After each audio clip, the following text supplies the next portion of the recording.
His name was Callum Hargrove. He was 36 years old, and he lived alone on a sun-beaten stretch of land just east of Boise City, Idaho Territory, a place where the Boise River cut through red rock like a wound that never healed. The land wasn't much. A one-room cabin, a vegetable patch, a lean-to stable, 2 horses, and a reputation that kept most people at a distance. They didn't call him Callum in town. They called him the man who shot 3 outlaws at the Dry Creek crossing and never once smiled about it. His face carried the evidence of a hard life, a jaw like weathered timber, eyes the color of an overcast sky, and a stillness about him that made strangers uncomfortable. He had come to Boise Territory 8 years ago, with a broken horse and a broken past, and he had built something out of the rubble. Not much, but enough. Enough to keep a man breathing. Enough to keep the loneliness from becoming unbearable. He had not expected company that Tuesday in late October, when the aspens along the canyon ridge had turned gold and the wind carried the first cold breath of winter. He had not expected her. She arrived on foot. That was the first thing Callum noticed. No wagon, no horse. Just a young woman walking up the dirt road in the gray afternoon. Light, clutching a wool shawl around her shoulders like it was the only thing holding her together. Her name was Clara Dutton. She was the daughter of Edmund Dutton, the man who had once pulled Callum out of a Paiute arrowhead ambush 7 years ago and asked nothing in return. Edmund had been many things: trapper, preacher's aide, part-time lawman. But above all, he had been the kind of man this territory desperately needed and rarely produced. He had died 3 weeks prior. Fever took him in 4 days. Callum had stood at the grave in silence because words never came easy to him, and grief was no exception. Now Edmund's daughter was standing on his porch. She was perhaps 24, brown hair pinned back without vanity, eyes that were red from crying but dry at this moment, the look of someone who had exhausted their tears and replaced them with something harder. Her boots were worn down to the sole on the left foot. She was holding a folded piece of paper against her chest like a shield. Callum stepped out from the side of the cabin where he had been mending a fence post. He stopped 10 feet from her. He didn't say her name because he wasn't sure she remembered him from the funeral.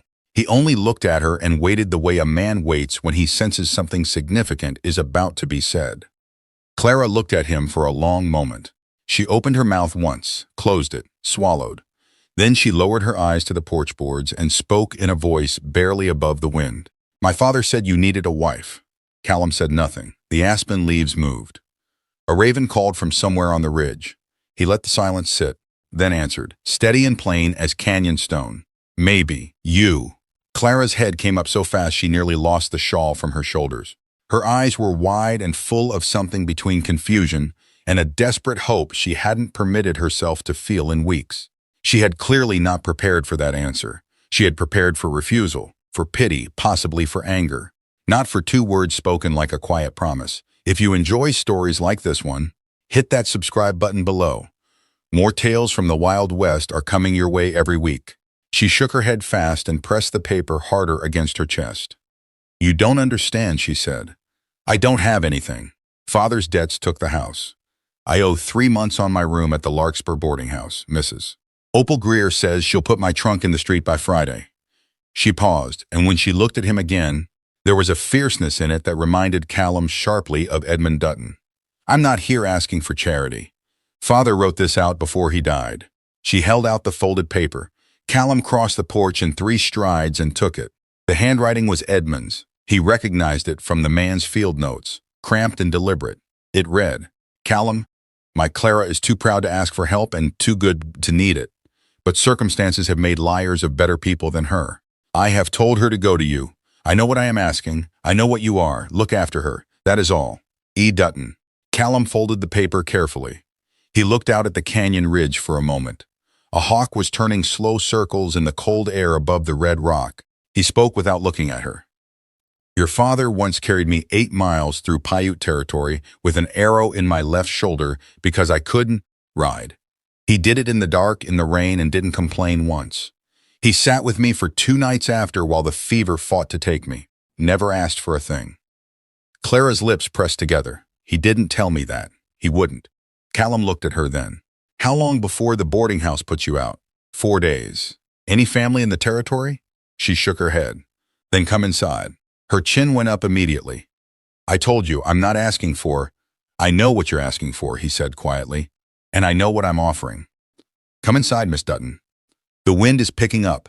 They sat on opposite sides of a rough-hewn table with a pot of coffee between them. The cabin was spare. A cot, a cast-iron stove, a single shelf of books, 2 oil lamps. Clara sat with her hands folded in her lap and looked at everything except Callum. He poured coffee into a tin cup and set it in front of her and waited. She finally picked it up. She held it with both hands like it was something warm she hadn't expected to find.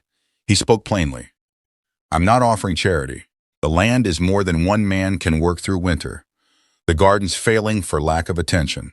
I can't keep the accounts straight and manage the horses and fix what's breaking all at once. He paused. Your father told me once that your mother ran a household like a general runs a campaign. Said you learned from her. Clara looked up, surprised. He said that? Said you could bake bread in a windstorm and negotiate with a merchant like a circuit judge. A small, involuntary thing crossed her face. Not quite a smile, but close. It disappeared quickly. What exactly are you proposing? Callum set both hands flat on the table. A legal arrangement. Civil ceremony, nothing more than that unless we both decide otherwise down the road. You'll have your own space, your own standing, and the legal right to remain on this property. In return, you help run the household and the accounts. Clara was quiet for a long moment. She looked at the steam rising from the coffee cup. People will talk. People always talk. It doesn't change the weather or the harvest. She looked at him directly for the first time. Why would you do this? You don't know me. I know your father. That's enough. She stared at the table. Outside, the wind pushed against the window shutters. The oil lamp threw a warm, unsteady light across her face. At last, she drew a long breath. When Thursday, he said. The circuit judge comes through Boise City Thursday morning. Simple as signing a land deed. Clara looked at him one more time, at his still face, his careful eyes, the way he sat without fidgeting, like a man who had learned patience the hard way. She gave a single, slow nod. If you want more stories like this, real emotion, real grit, and real heart from the Old West, subscribe now. We'll be right here when you come back. Thursday came in cold. A thin skim of ice had formed overnight on the water trough, and the aspens had lost most of their gold to an overnight wind. Callum woke before dawn, which was not unusual. What was unusual was that he shaved. He found a clean shirt in the trunk at the foot of the cot. Dark wool, his mother's choice, kept for Sundays he no longer observed. He pulled it on and looked at his reflection in the blade of his hunting knife, which was the closest thing to a mirror the cabin possessed. He looked like what he was, a man who had lived hard and outdoors for most of his life. There wasn't much to be done about it. When he came out of the cabin, Clara was already standing by the fence. She was wearing a dress the color of winter sage, deep gray-green, modest at the collar, with small pearl buttons down the front that caught the morning light. It had clearly been pressed the night before. She had done her hair differently, pinned at the sides and left loose behind, and she stood very straight in the cold air with her hands at her sides. She looked nothing like a woman who had arrived 4 days ago with worn-through boots and despair sitting on her shoulders. Callum stopped. He said, simply, you look well. Clara glanced down at the dress. It was my mother's, the only good thing I brought. It's enough, he said. They drove into Boise City in his wagon. The town was already busy. Freighters unloading at the general store, a blacksmith hammering, 2 boys racing along the boardwalk. The circuit judge, a barrel-chested man named Aldous Crane, received them in the back room of the land office with the air of a man who had officiated 50 such arrangements and found them all equally routine. There was one witness, a trapper named George Fettle, who happened to be waiting for a land deed and agreed to sign for 2 bits and a cup of coffee. The ceremony lasted 9 minutes. When Judge Crane said they could consider the matter settled, Clara looked at Callum, and Callum looked at Clara. Neither of them moved for a moment. Then he offered her his arm, she took it, and they walked back out into the cold Boise morning as husband and wife. It was the quietest, most ordinary, and most significant thing Callum Hargrove had done in 36 years. The first weeks were a careful negotiation of space and habit. Callum rose before dawn and worked the land until dark.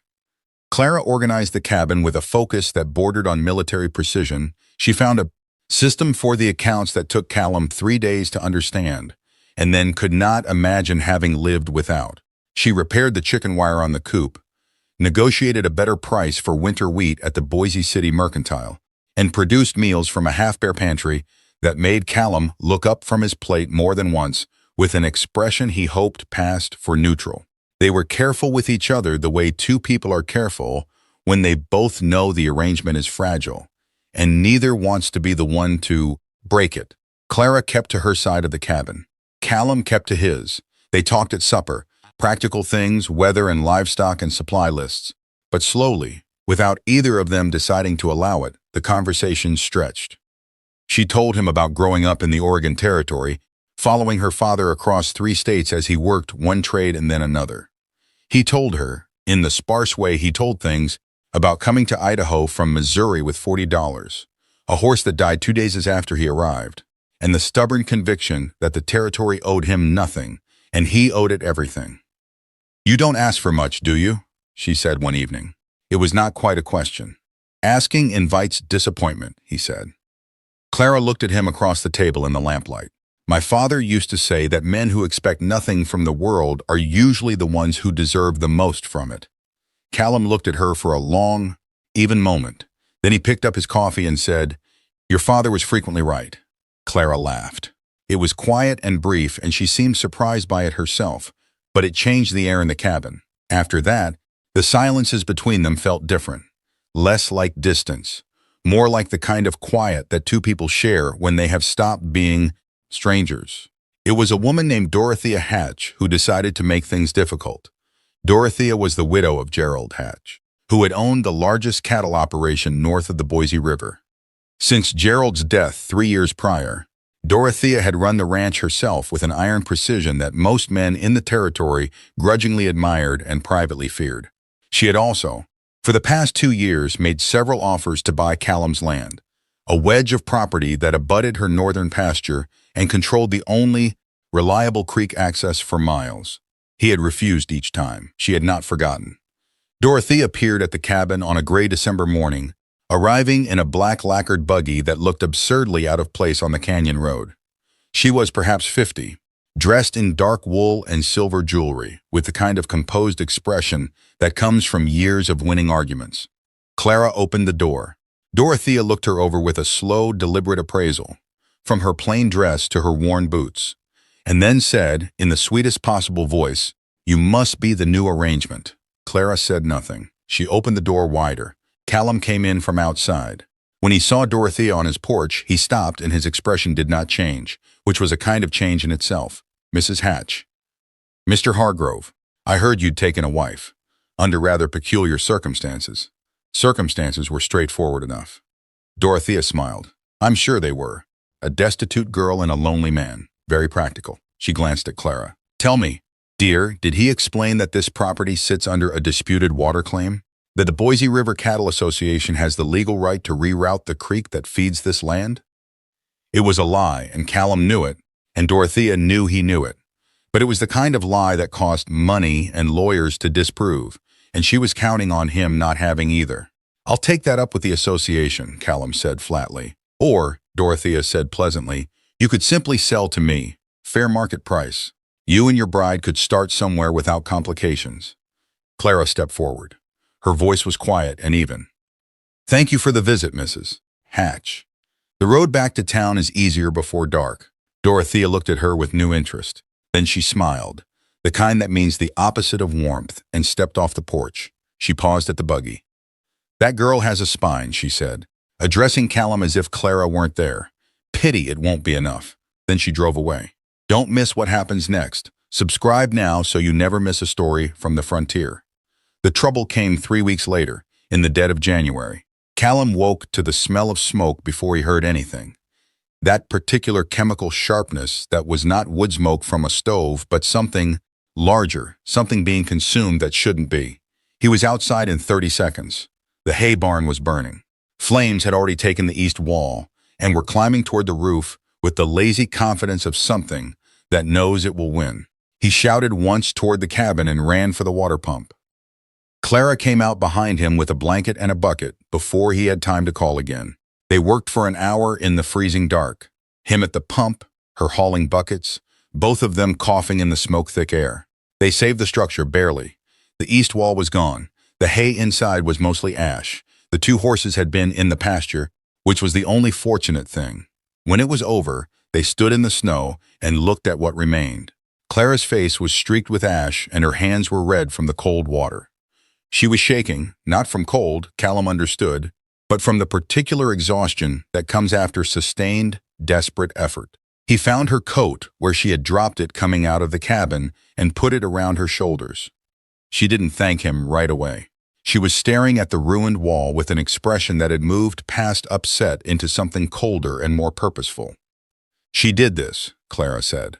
It was not a question. Callum said nothing for a moment. Then I'll ride into Boise City at first light. And say what? We have no proof. We find proof. He looked at the scorched beam where the fire had started. Not at the stove connection, not at the lamp line, but at the base of the exterior wall where the snow around it had the unmistakable mineral stink of kerosene. Clara followed his gaze. She looked at him. Who would she have sent? There's a man named Roy Burl who runs errands for the hatch operation. He's been in trouble with the sheriff twice. He said it quietly, already thinking 3 moves ahead, the way a man thinks when he has been pushed past patience into plan. Clara pulled the coat tighter. She looked at him with an expression he hadn't seen from her before. Not gratitude, not dependence, but something closer to partnership. I'll ride with you, she said, at first light.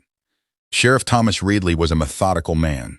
He did not move quickly, but he moved surely, and when Callum laid out what he had, the kerosene pattern in the snow, the direction of the tracks, a canteen with an embossed H that he'd found 20 yards from the barn. Reedley listened without interrupting, and then pulled on his coat without a word. Roy Burl was found at the Continental Saloon on Broad Street at 9 in the morning, which told its own story. He was not a man who responded well to pressure, and the sheriff was thorough. By noon, Burl had given a statement. Dorothea Hatch had paid him $40 to torch the hay barn and leave enough damage to convince Callum that staying on the land was more trouble than it was worth. It took 2 days for the news to move through Boise City, but in a town of fewer than 300 souls in the winter of 1882, 2 days was more than enough. People talked. Some were surprised. Most, Callum suspected, were not. Dorothea had made enemies in the territory with the same efficiency she applied to everything else. The Boise River Cattle Association, sensing which way the wind was blowing, quietly withdrew their support of her water claim, which had, as Callum suspected, been a fiction from the beginning. Clara had gone to the land office herself the morning after the sheriff's visit and requested a copy of every recorded deed and water right associated with their property. She spread them across the table that evening with the methodical calm of someone conducting an autopsy, found 3 discrepancies in Dorothea's claimed boundary, and wrote them up in a letter to the Territorial Land Commissioner in a hand so precise and argued so well that Callum read it twice. "Where did you learn to write like that?" he asked. "My father made me copy legal documents for practice when I was 12, she said. He said a woman who could read a contract was harder to cheat than one who couldn't. Callum looked at her. He thought of Edmund Dutton walking 8 miles in the rain with a wounded man across his shoulders. He thought about the kind of person who raises a daughter like this. He said quietly, "He was right about everything, wasn't he?" Clara looked up from the papers. Something passed across her face, grief, and then something warmer than grief. "Almost," she said. "He said you were a man who needed a wife." A pause. "I think he was only half right about what you needed." Spring came late to the Boise Canyon that year, but when it came all at once. The river running fast and cold, the red rock warming in the afternoon sun, the garden that Clara had planned through the long January evenings finally breaking ground with the first green shoots pushing up through the Idaho soil. Dorothea Hatch sold her ranch in March and left the territory without ceremony. No one in Boise City organized a farewell. Callum rebuilt the east wall of the barn with timber from the canyon ridge, and Clara painted it without being asked, using a red ochre wash that made it look, she said, like it had always been that color. He didn't argue. It looked better. What changed between them did not happen in any single moment. It happened the way the season changed, gradually, and then unmistakably. He noticed it first on a morning in late February when Clara brought coffee out to where he was working on the fence line, and they stood together in the cold, looking at the canyon ridge while the sun came up, and neither of them felt the need to say anything. He had not shared a silence like that with another person in 8 years. He noticed it again the night she read to him from one of his books, a passage about the nature of loyalty, and stopped midway through and looked at him and said, "Is that what you think? That loyalty is a choice rather than a feeling?" And they had talked for 2 hours, the lamp burning low, the stove clicking as it cooled, neither of them paying any attention to the time. He did not tell her he loved her with a speech. He told her on a Tuesday in March while they were mending a fence post together in the cold mud. He said it plainly, the way he said most things, without theater or apology. Clara set down the hammer and looked at him for a long moment. "I know," she said. And then, as if correcting herself, "I love you too, Callum. I think I have for a while now. I just wasn't certain you'd want to hear it," he said. "I want to hear it every day." She smiled, the full kind, the kind that reached her eyes and stayed there. "Then you will." That summer, Edmund Dutton's daughter and the man he had sent her to were the most talked about couple in Boise City, not for scandal, but for the garden that fed half the neighbors through a dry August, for the barn dances Clara organized on the first Saturday of each month, and for the way the man with the canyon gray eyes had stopped being someone people were careful around and started being someone they were glad to see. Callum Hargrove had come to Idaho Territory with nothing but stubbornness and a broken horse. He had not expected softness or partnership or the particular peace of loving someone who chose to stay. But Edmund Dutton had known. The old man had always known. That was the thing about genuine goodness. It saw what was possible before the people involved did. If this story moved something in you, we'd be honored if you subscribed. Every week we bring you tales from the frontier, of grit, of grace, and of the quiet, extraordinary courage it took to build a life at the edge of the known world. Hit that subscribe button and ride with us. We'll save you a seat by the fire.